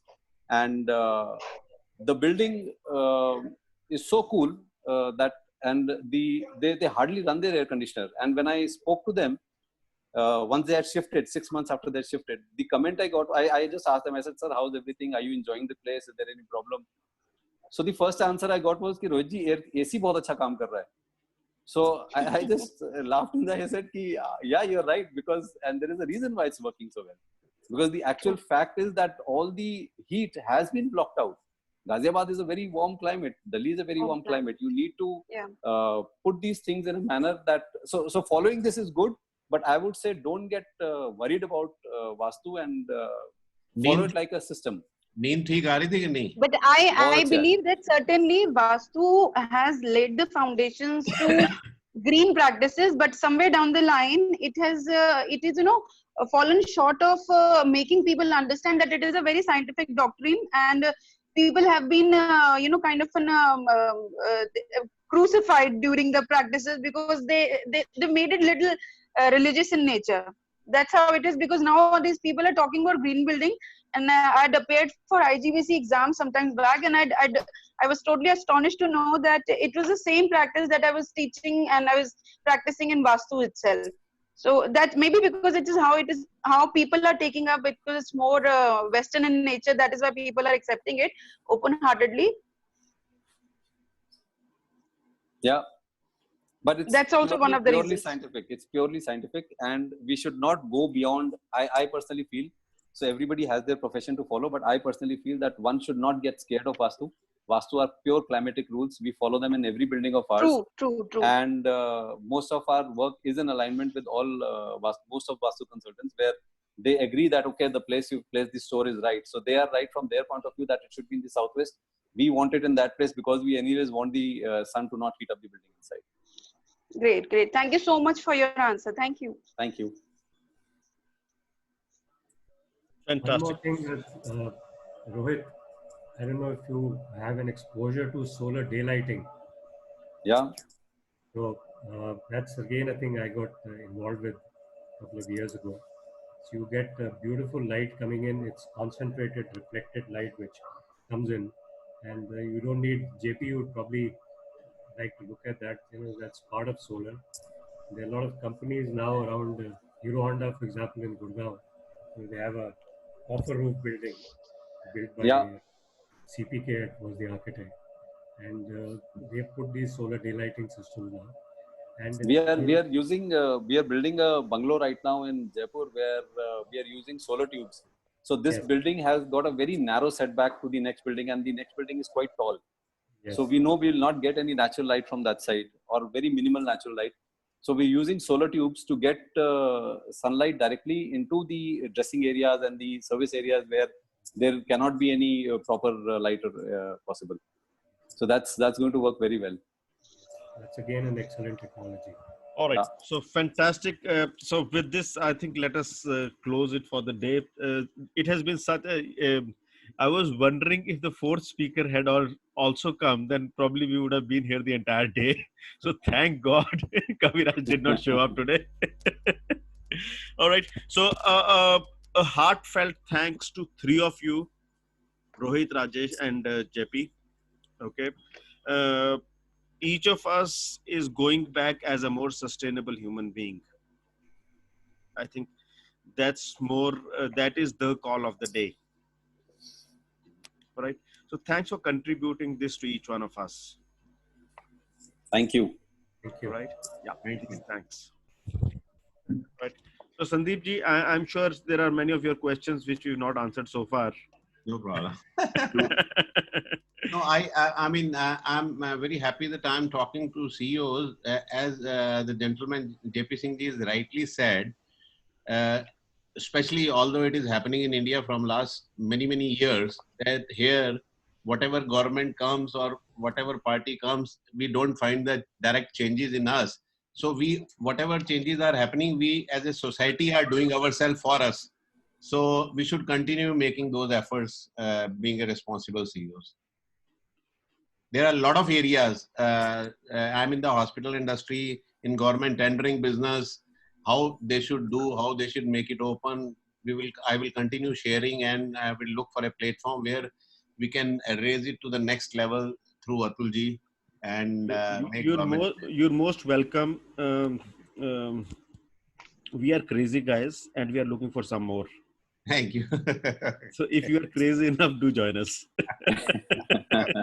I am. Yeah. And CEO here is not the conventional chief executive officer. CEO stands for collaboration, excellence, and opportunities. Excellent. Collaboration is all about bringing people together. Mm-hmm. Excellence is about taking the business to the next level.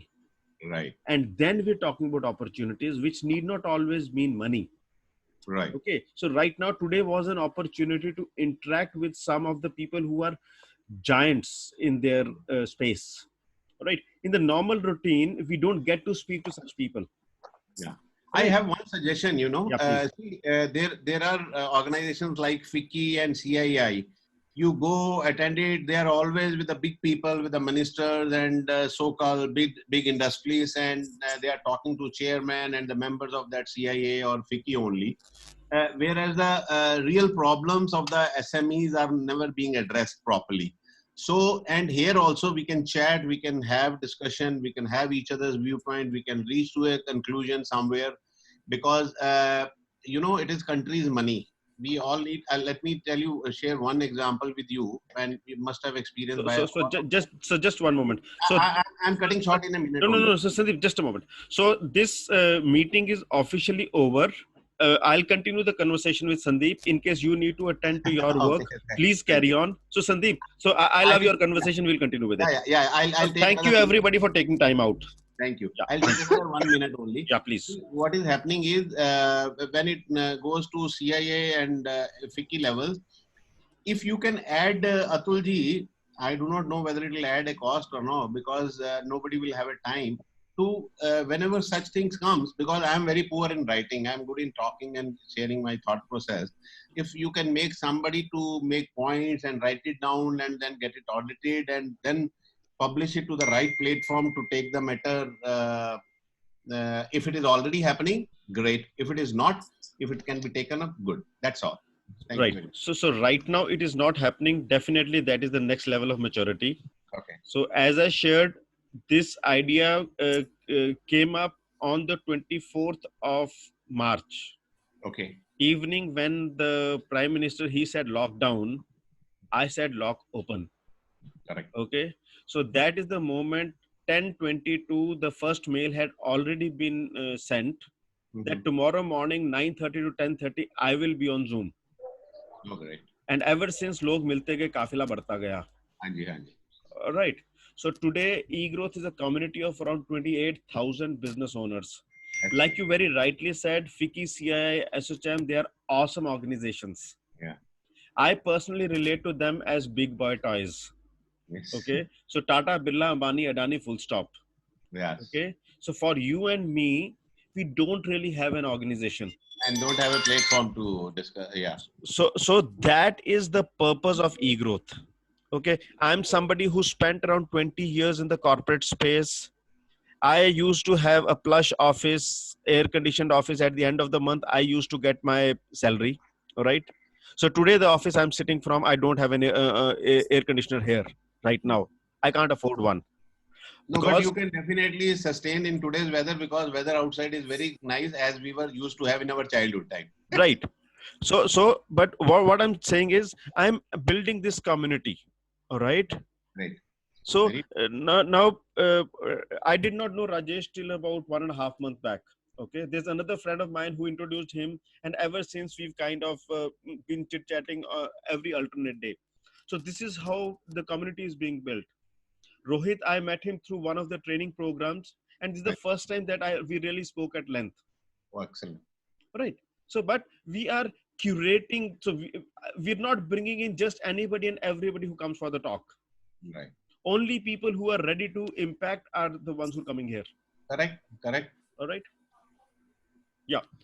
So thanks a lot. We'll be in touch. I would have your number and I'll call you back. Yeah. Thank you. All right. Thanks. See you. Bye. Thank you. Bye-bye. Bye. Bye. Bye. Hi, everybody. Bye. You. Rohit, I'll connect with you separately too. Sure. I would love to. Yes. Thank you so much.